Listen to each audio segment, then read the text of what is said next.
రామకపేట గ్రామ సర్పంచ్ అభ్యర్థిగా పోటీ చేస్తున్నాను. ఇప్పటివరకు గ్రామంలో వైద్యపరంగా చాలా సేవలు చేశాను. ఇప్పుడు గ్రామ అభివృద్ధి కోసం ముందుకొచ్చాను. గ్రామంలో ఉన్న సమస్యలని నాకు చాలా ఎక్కువగా తెలుసు. ఎందుకంటే 20 సంవత్సరాలుగా నేను వైద్య సేవలో ఉన్నాను, గ్రామంలో సేవలు చేస్తున్నాను. అందుకని ఇప్పుడు గ్రామాన్ని అభివృద్ధి చేయడానికి ముందుకొచ్చాను.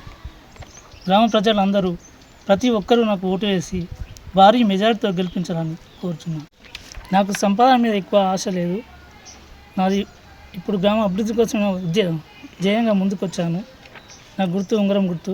ప్రజలందరూ ఉంగరం గుర్తుకు ఓటు వేసి నన్ను గెలిపించాలని కోరుచున్నాను. రఘుత్తంపల్లి గ్రామ సర్పంచ్ అభ్యర్థిగా మీ ముందుకు వస్తున్నా.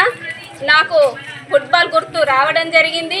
ఆ ఫుట్బాల్ గుర్తుపై మీ అందరి అమూల్యమైన ఓటు వేసి నన్ను గెలిపించుకున్నట్టయితే మన గ్రామ అభివృద్ధి కోసము, అట్లాగే మన గ్రామము ముఖ్యంగా రైతు ఆధారిత గ్రామము కాబట్టి ఎక్కువ శాతం రైతులు ఉన్నారు కాబట్టి మన చుట్టుపక్కల గ్రామాలన్నింటికి కూడా మల్లన్న సాగర్ కాలువలు ఉన్నాయి, మన గ్రామానికి లేదు.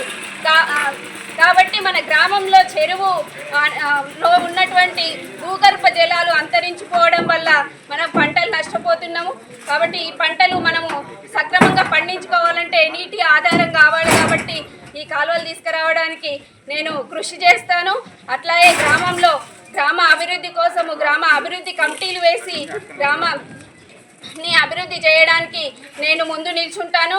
కాబట్టి మీ అమూల్యమైనటువంటి ఓటు నాకు వేసి గెలిపించగలరని, ఏదైనా మంచి అభివృద్ధి వైపు మీ ఓటును వేయాలని మీ అందరికీ విజ్ఞప్తి చేస్తున్నాను. గ్రామ సర్పంచ్ అభ్యర్థిగా నా పేరు పూస దశరథము. నాకు రామకపేట సర్పంచ్ ఎన్నికల్లో కత్తెర గుర్తు రావడం జరిగింది. ఇటు గుర్తుకు రామకపేట ప్రజలు, యువకులు, అక్క చెల్లెళ్ళు అందరు కలిసి నాకు అఖండ మెజార్టీతో కత్తెర గుర్తుకు ఓటు వేసి గెలిపించాలని మీ అందరినీ ప్రార్థిస్తున్నా. గతంలో 2013లో నేను సర్పంచ్గా పోటీ చేసి పరాభవం పొందడం జరిగింది. అప్పటి నుంచి నేను గ్రామ ప్రజలకు ఎంతో కొంత చేదోడు వాదోడుగా ఉండి సహాయ సహకారాలు అందిస్తున్నా. కానీ ఇప్పుడు సర్పంచ్గా నన్ను గెలిపిస్తే నాకున్న పరిచయాలతోటి రామకపేటని పూర్తి స్థాయిలో ఆదర్శ గ్రామ పంచాయతీగా తీర్చిదిద్దాలనే లక్ష్యంతో నేను ఈ పోటీలో నిలబడ్డాను.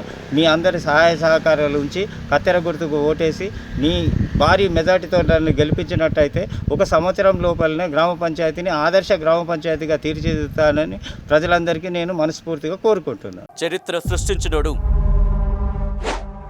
ఇప్పుడు ఆ చరిత్రని తిరగరాయబోతున్నాడు. అబద్ధాల గోడల్ని బద్దల కొట్టి నిజాలను రాగా మీ ముందుంచబోతున్నాడు. నిజమైన వార్తల కోసం వెంటనే డౌన్లోడ్ చేసుకోండి రా యాప్ని.